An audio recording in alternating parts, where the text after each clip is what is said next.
Hello दोस्तों, स्वागत करते हैं आपके अपने यूट्यूब चैनल जीएस भाई उपाध्याय जी पे। काफ़ी लंबे समय बाद एक मैं नया वीडियो लेकर के आया हूँ जो कि काफ़ी महत्वपूर्ण है परीक्षा से दृष्टिकोण से या फिर अन्य कंपटीशनों से। तो आइए जानते हैं हम लोग केंद्र सरकार की जो योजनाएं हैं उनके बारे में।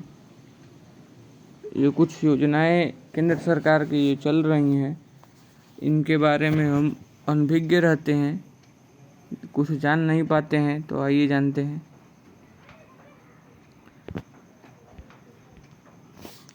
जैसे कि ये एक योजना है केंद्र सरकार की ही है, जिसको कि हम लोग बोलते हैं नमामि गंगे योजना के तहत। नमामि गंगे योजना इसकी शुरुआत की गई थी।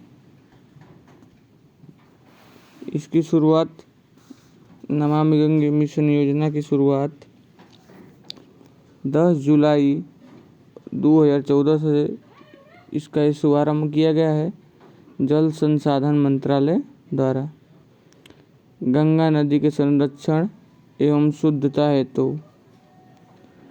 इसका उद्देश्य क्या है? गंगा नदी का संरक्षण एवं शुद्ध करने हेतु 10 जुलाई 2014 को इसका शुभारंभ किया गया था। प्रधानमंत्री जन धन योजना, इसका शुभारंभ 18 अगस्त 2014 को वित्त मंत्रालय द्वारा किया गया था। इसका मुख्य उद्देश्य यह था कि सभी परिवारों को कम से कम एक बैंक खाता खुलवाने हेतु और 16 फरवरी 2020 तक अभी तक इसका उद्देश्य लाभ भी ले चुके हैं। 38.18 करोड़ खाते खोले जा चुके हैं। इसका लाभ अभी कोविड-19 में देखा गया है कि 500 रुपये महिलाओं के खातों में दिया गया था। फिर देखिए मेक इन इंडिया, इसका शुभारंभ जो है 25 सितंबर 2014 को किया गया था। 25 सितंबर 2014 उद्देश्य था देश में मैन्युफैक्चरिंग को बढ़ावा देना। देश में मैन्युफैक्चरिंग, हमारे देश में ज़्यादा किसी भी चीज़ का मैन्युफैक्चरिंग मतलब उत्पाद होगा तो उससे हमारे देश को काफ़ी लाभ होगा, वर्किंग में भी लाभ होगा और रोज़गार भी मिलेंगे और एक्स्ट्रा जो भी। सांसद आदर्श ग्राम योजना, आदर्श ग्राम योजना का मुख्य उद्देश्य यह था कि 11 अक्टूबर 2014 को जयप्रकाश नारायण के जन्मदिन पर प्रत्येक सांसद द्वारा वर्ष 2019 तक 3 गांव लेने थे और 2024 तक कुल 8 गांव को गोद लेकर के विकसित करना था। प्रत्येक सांसद अपने जिले के 3 गांवों को और अभी 2024 तक कुल 8 गांवों को गोद लेकर विकसित करना है। मिशन इंद्रधनुष का यूज क्या है? इसका शुभारंभ किया गया था 25 दिसंबर 2014 को केंद्रीय स्वास्थ्य मंत्रालय द्वारा। तो आइए जानते हैं इसका उद्देश्य क्या था। 2022 तक संपूर्ण टीकाकरण के लक्ष्य को प्राप्त करना। जो अभी तो 2020 तक संपूर्ण टीकाकरण को लक्ष्य को प्राप्त करना है। इस योजना के तहत ये 7 बीमारियां थीं। 7 बीमारियां जैसे कि डिप्थीरिया, काली खांसी, टेटनस, पोलियो, टीबी, खसरा और हेपेटाइटिस बी के लिए टीकाकरण होना अनिवार्य था, जिसमें सरकार ने काफ़ी हद तक सफलता पा ली है। पहल योजना का शुभारंभ 1 जनवरी 2015 को। इसका उद्देश्य क्या था? पहल योजना का शुरुआत 1 जनवरी 2015 को किया गया था और उद्देश्य यह था कि एलपीजी सिलेंडर के सब्सिडी को डायरेक्ट उपभोक्ताओं के खाते में, आप लोग के भी खाते में डायरेक्ट सब्सिडी जाती है, ये इसी के तहत किया गया था। यह डीबीटीएल स्कीम भी कहलाता है। डीबीटीएल स्कीम मतलब direct benefit transfer for LPG. अब आइए जानते हैं हृदय योजना। हृदय योजना क्या है? शुभारंभ इसका हुआ था 21 जनवरी 2015 को शहरी विकास मंत्रालय द्वारा।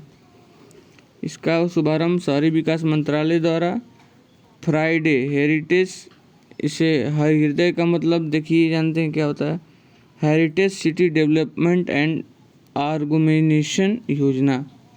आर्गुमेनेशन योजना के तहत उद्देश्य देश के चयनित 12 शहरों को संस्कृत धरोहर को फिर से जीवित करना।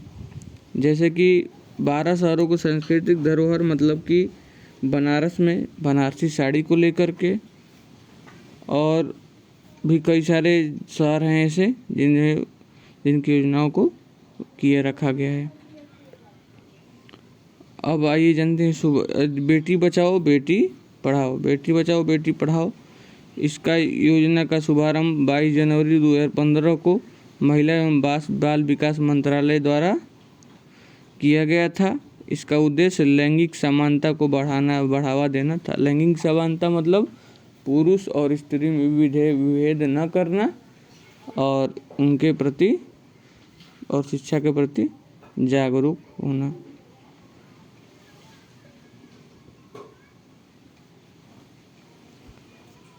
आइए जानते हैं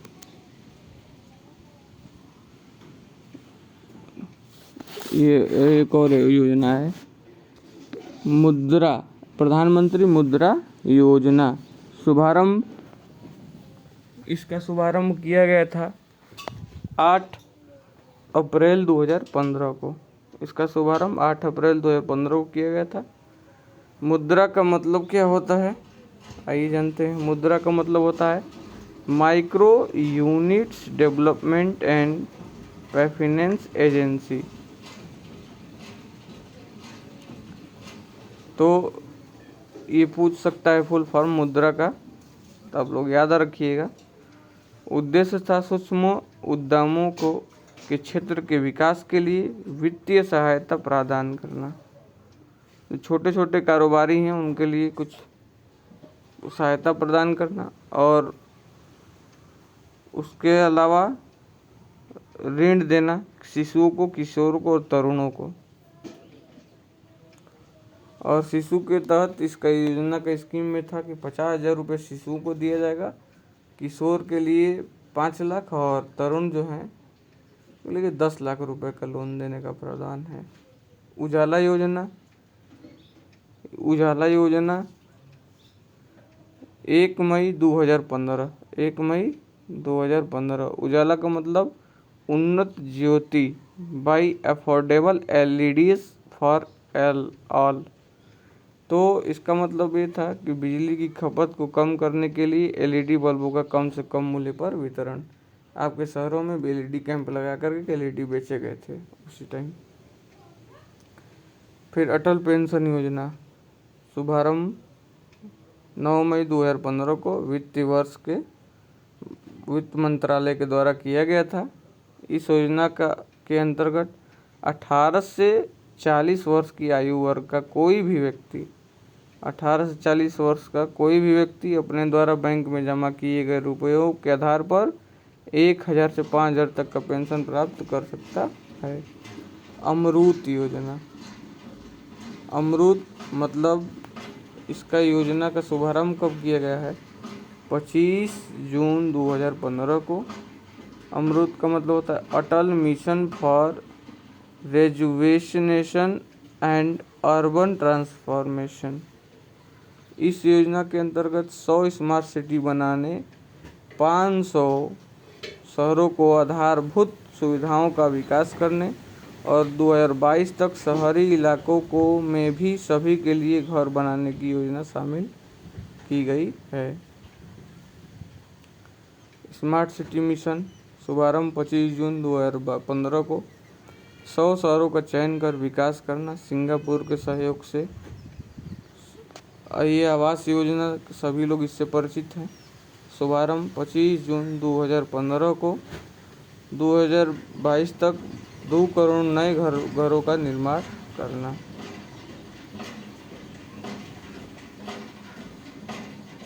आइए जानते हैं फिर अगला हमारा क्या है। अगला ये देखिए सबसे इम्पोर्टेंट है, प्रधानमंत्री किसान मान धन योजना। इसका शुभारंभ 12 सितंबर 2019 को रांची झारखंड में किया गया था।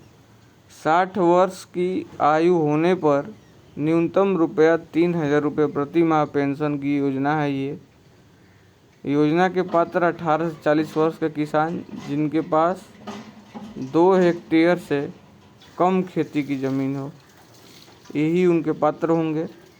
अब देखिए ये है नई योजना अग्निपथ।